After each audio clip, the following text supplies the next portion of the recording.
Fala aí galera, beleza pura? Professor Patrick aqui na área mais uma vez. E hoje eu estou aqui para dar continuidade à nossa matéria de geografia, beleza? O nosso tema de hoje é biomas do Brasil. Então vamos lá, antes da gente entender cada bioma do Brasil, a gente precisa entender de fato o que é bioma. Você vai ver lá na sua apostila que bioma, aliás, falando em apostila, é importante que você esteja com ela aí na sua frente, para você folhear, para você anotar o que achar importante, para você marcar aquilo que você achar pertinente, beleza? Anotar uma dúvida. Qualquer dúvida você volta o vídeo no ponto que talvez você não tenha entendido. É importante para você conseguir aí otimizar, né? Melhorar a sua forma de estudar. Tranquilo isso? Então voltando. Você vai ver lá na sua apostila que bioma vai ser uma grande formação vegetal. Agora, o que vai caracterizar isso? O que vai fazer com que esse determinado bioma, né, essa determinada grande formação vegetal tenha essas características? Aí a gente fala de fatores climáticos. Então, a umidade, a temperatura, a latitude, né, que vai tratar da posição geográfica de um bioma, o índice pluviométrico, né, a quantidade de chuvas, tudo isso aí, todos esses vão ser fatores que vão influenciar, né, e vão caracterizar determinados biomas. Tranquilo isso, galera? Então a gente entendendo que bioma é uma grande formação vegetal, que vai ter características específicas dependendo de como fatores climáticos agem nessa região, a gente passa agora especificamente para falar dos biomas do Brasil. Tranquilo isso? Então vamos lá. Para começar, Amazônia. Antes disso, galera, olha só, você vai perceber aqui, eu tentei fazer um esquema para que você consiga compreender a localização dos biomas, tá? Eu poderia ter colocado aqui os biomas e suas características, mas por que eu coloquei esse mapa aqui, ó, o mapa do Brasil, apontando a localização? Porque isso é importante, isso cai em concurso. É interessante, é importante demais que você saiba a localização geográfica de cada bioma. E não só as características de cada bioma, mas também a localização geográfica deles. Beleza? Então aqui, ó, você vai ver a Amazônia, aqui na região norte, beleza? Pantanal vai ser aqui, Pampas, aqui bem ao sul, tá? Extremo sul do país. Floresta de Araucárias, aqui, ó, numa área que fica bem no meio de uma área de Mata Atlântica, que fica aqui nesse litoral e chega até essa parte. Você vai ter aqui o Cerrado nessa parte central do nosso território. Aqui você vai ter a Caatinga, beleza? A área do semiárido nordestino. E aqui a Mata dos Cocais como uma área de transição. Então você vai ter aqui a localização geográfica dos biomas. E isso é importante que você saiba. Tranquilo? Dito isso, a gente entra então no primeiro bioma, tá? Que é a Amazônia. Lá. A Amazônia vai ter a maior biodiversidade do mundo. Pessoal, eu estou falando de uma região que tem espécies que nem foram catalogadas ainda. Espécies que ainda estão sendo descobertas. Então, a diversidade, tanto na flora quanto na fauna, é gigantesca. A maior biodiversidade do mundo. Importante demais que você consiga compreender isso. Tá? Uma área de grande umidade. Beleza? Pessoal, eu estou falando da área da bacia hidrográfica do Rio Amazonas. Tá? É o maior rio do planeta, maior volume d'água do mundo. Eu estou falando de uma floresta gigantesca, densa, exuberante. Então você tem ali o processo de transpiração ocorrendo fortemente, melhor, processo de evapotranspiração. Então você tem um ambiente sendo alimentado por umidade. Então é de fato uma região muito úmida, tá? Com elevada precipitação. Você tem ali chuvas constantes e abundantes. Então, chuvas constantes e abundantes nessa região. Então você caracteriza com isso essa grande umidade, beleza? Além disso, eu tenho aqui, ó, passando a linha do Equador, tá? Ou seja, é uma área quente ainda. A linha do Equador é a área que mais recebe incidência aí de raios solares. Então tudo isso favorece para que você tenha ali uma grande umidade, uma grande evaporação. Tranquilo isso, gente? Vamos lá. Solo estratificado, tá? Eu tenho momentos diferentes. Vamos falar de cada um. Aqui, ó, Mata de Igapó. Mata de Igapó, ela é uma mata que ela é constantemente, permanentemente inundada, beleza? E se ela é permanentemente inundada, ela vai ter uma vegetação que vai estar acostumada a isso, que vai estar adaptada a área de inundação, beleza? Mata de várzea é uma área periodicamente inundada. Ela fica um período inundada no período de cheia do rio e o outro período ela fica sem inundação quando o rio volta ao seu nível normal, beleza? Uma área periodicamente inundada. E por fim, a mata de terra firme, como já diz o nome, né? Terra firme é uma área onde você não tem inundação, é uma área onde você vai ter grandes árvores, as maiores árvores da Amazônia estão nessas áreas de terra firme, beleza? Então, basicamente a diferença é essa. Aqui, Igapó, permanentemente inundada, beleza? Constantemente inundada. Várzea, periodicamente, está um período inundado, né? O período da cheia do rio, e no outro período ela não está inundada, no período em que o rio volta ao seu nível normal. Mata de terra firme, como o nome já diz, eu já falei, é uma mata onde você não vai ter inundação. Tranquilo isso? Solo pobre, mas professor, como assim? Eu estou falando da floresta amazônica, uma floresta densa, exuberante. Você me diz que o solo é pobre? Sim. Lembra que eu falei aqui, ó? Elevada precipitação. Eu tenho chuvas constantes e abundantes. Essas chuvas constantes e abundantes, elas fazem um processo que é de lavagem do solo. Essa lavagem do solo se chama lixiviação. Essa lavagem do solo, ela faz com que o solo perca nutrientes. Então, você vai ter ali, de fato, né, uma perda grande de nutrientes. Tá certo? Então como é que eu tenho uma floresta exuberante ali, rica, inclusive com grande biodiversidade? A floresta amazônica é uma floresta que se autossustenta. Existe um processo que se chama ciclagem de nutrientes. Você tem a própria floresta, né, soltando nutrientes para esse solo, né, com a perda de folhas e frutos e tudo mais. Então você vai ter esses nutrientes chegando ao solo, mas rapidamente eles passam pelo processo de lixiviação. Então é uma floresta que ela suga esses nutrientes também, então ela se autossustenta. Por isso o problema de se desmatar a Amazônia. Porque uma coisa é a floresta se autossustentar, outra coisa é você chegar lá e desmatar ela. Quando você desmata, quando você retira vegetação, para você plantar ali novamente é muito complicado. Porque, como eu já falei, é um solo pobre, é um solo muito lixiviado. Então a floresta amazônica é uma floresta que se autossustenta. É uma floresta muito densa. Beleza? Vamos lá.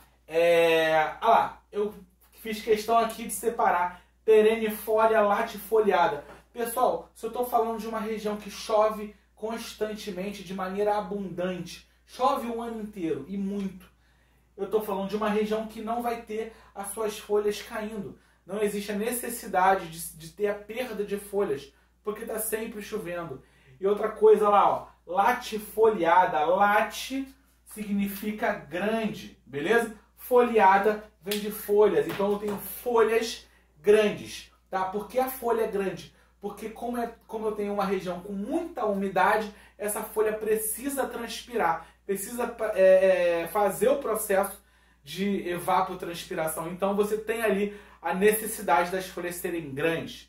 Tranquilo isso? Então essas são as características básicas aí do nosso bioma, né, lá na floresta amazônica. Tranquilo? Vamos aqui para a letra B, ó, Mata dos Cocais. Mata dos Cocais basicamente vai ser uma mata de transição. Olha onde é que ela está, galera. Ela está entre o bioma Amazônia e o bioma Caatinga. Então você vai ter ali uma mata de transição. Olha só, localizada entre a floresta amazônica e o semiárido. Então você vai ter ali momentos diferentes, tá? Você vai ter nas áreas mais próximas ao semiárido características do semiárido e mais próxima aqui à região da Amazônia, características mais próximas ao bioma da Amazônia, beleza? É a chamada Mata dos Cocais. Tranquilo? Caatinga, semiárido, tá? Semiárido porque você tem pouquíssimas chuvas, tem escassez de chuva. Existe um momento em que chove? Sim, existe. Mas você tem pouquíssima chuva, beleza? É o nosso semiárido. E uma outra coisa que todo mundo confunde muito, tá? Essa área aqui do semiárido nordestino, né? Ela não se... A gente fala semiárido nordestino, mas a área do semiárido no total ela não se limita ao Nordeste, tá? O norte de Minas Gerais pega ali também o polígono das secas, então você tem semiárido, não só na região Nordeste, mas também num pedacinho na região Sudeste, ali no norte de Minas Gerais. Beleza? Então, olha lá. A região da Caatinga, você tem o semiárido, escassez de chuva, você vai ter a planta que a gente chama de xerófilas. O que são as xerófilas? São as formações de cactos, as formações cactáceas. É uma planta que vai se adaptar ao quê? À escassez de chuva. Lembra que eu falei? Aqui na Amazônia eu tenho folhas largas, né? Uma floresta exuberante, folhas largas. Por que a folha larga e perennifolia? Perennifolia significa que ela nunca vai cair. Por quê? Você tem chuva o ano inteiro, você não tem escassez hídrica. Então, não é necessário que a vegetação perca suas folhas. Aqui eu tenho uma área onde você precisa ter uma vegetação adaptada à seca. No caso das xerófilas, você tem os cactos, né? O que é o espinho do cacto? O espinho do cacto é a representação da folha.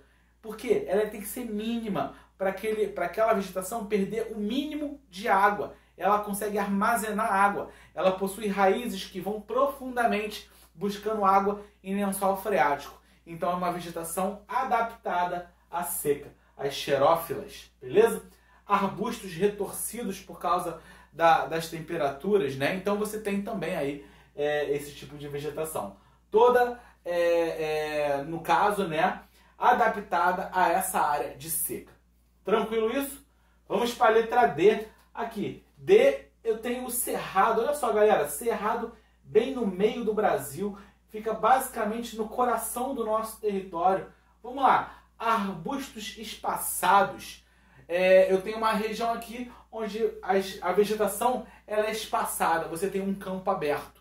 Enquanto aqui na Amazônia eu tenho uma vegetação fechada, tá? Em alguns momentos dentro da floresta amazônica, mesmo sendo dia, você não consegue ter a passagem da luz solar. Fica escuro, é uma floresta muito densa. Aqui eu tenho arbustos espaçados, então você tem um campo mais aberto, beleza? Uma área mais aberta. Conexão entre os biomas, olha só, galera. Ela se conecta Amazônia, Pantanal, Mata Atlântica, Caatinga, Mata dos Cocais. Então você tem de fato aqui uma conexão com muitos biomas, beleza? Então é uma área muito importante para o nosso território. E olha só, grande expansão agrícola, tá? E essa expansão agrícola ela é mais recente. Antigamente não se dava muita atenção a essa área do cerrado, tá? Só que o que acontece? Essa área do cerrado ela não tinha muita atenção de agricultores pelo solo ser muito ácido, tá? Mas com esse processo aqui, ó, calagem, tá? Grande expansão agrícola, tá? Desculpa. Aqui tem mais uma setinha, ó.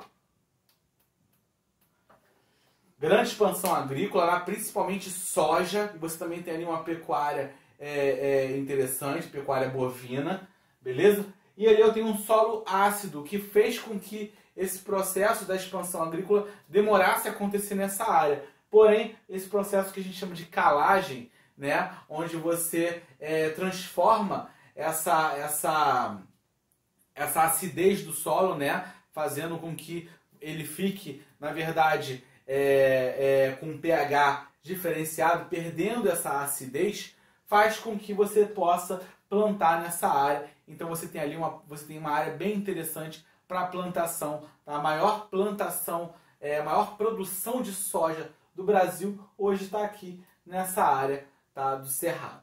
Tranquilo isso, galera? Vamos lá então, dando prosseguimento. Letra E, Mata Atlântica. Ah lá, galera, Mata Atlântica, grande biodiversidade, beleza? Pessoal, eu estou falando de uma floresta que em muitos momentos ela é até parecida com a floresta amazônica, tá? Porém, ela vai ter algumas diferenças aí, por exemplo, na densidade. A biodiversidade da Amazônia ainda é a maior, beleza? Aqui eu tenho grande biodiversidade, aqui eu também tenho floresta densa, beleza? E grande desmatamento. O que eu destaco mais na área da Mata Atlântica é o grande desmatamento. Pensa só, galera, olha a região. É o litoral do nosso território. Todo o início do nosso processo de exploração econômica no território brasileiro começa no litoral. Primeiro a retirada de pau-brasil, depois você teve o ciclo da cana-de-açúcar Então você tem derrubada de floresta e para colocar áreas de plantação, e depois disso o processo intenso de urbanização. As áreas mais urbanizadas estão no litoral. Então você tem de fato, né, esse bioma sendo aí passando por um processo muito grande de desmatamento, beleza? Um processo muito nocivo de desmatamento que ocorreu nessa área de Mata Atlântica. Tranquilo isso? Dando prosseguimento, a gente sai da letra E, vem para a letra F. Olha lá, vai falar de Pantanal. Pessoal, olha lá, Pantanal fica nessa região aqui, beleza? É uma planície inundável, grande biodiversidade também, beleza? Aqui eu tenho, inclusive quando a gente fala de aves, né? A maior biodiversidade de aves no Brasil é aqui no Pantanal, beleza? Conexão entre biomas, tá? Pantanal parece meio que um mosaico, ele possui características interessantes em alguns momentos, né? Por causa dessa conexão, tanto aqui com a floresta amazônica, como com o cerrado, ele tem características em alguns momentos parecidas com os dois biomas, tá? Então é como se fosse um mosaico, beleza? Olha lá, ecoturismo, você tem uma atividade econômica ali bem interessante, que é justamente a atividade do ecoturismo, beleza? Então é aquele turismo ecológico, né, voltado aí para conhecer as áreas de floresta. Então, numa pegada mais ecológica aí, você tem essa atividade econômica, beleza? Dando continuidade, letra F, a gente vai para a letra G. Olha lá, floresta de araucária. Percebe só, eu tenho Mata Atlântica em volta, no meio aqui eu tenho uma área que a gente chama de floresta de araucária. Ela tem um clima subtropical. Apesar de estar numa área subtropical, aqui eu ainda tenho 2 estações bem definidas, não as 4 estações, como é aqui mais ao sul, beleza? 2 estações bem definidas, tá? E a maior amplitude térmica do Brasil, maior diferença entre momentos frios e momentos quentes do Brasil está aqui nessa área, né, na floresta de araucária. Tranquilo? Para finalizar o nosso tema biomas, a gente vai falar de pampas. Olha lá, clima subtropical. Eu estou falando da região mais ao sul do nosso território.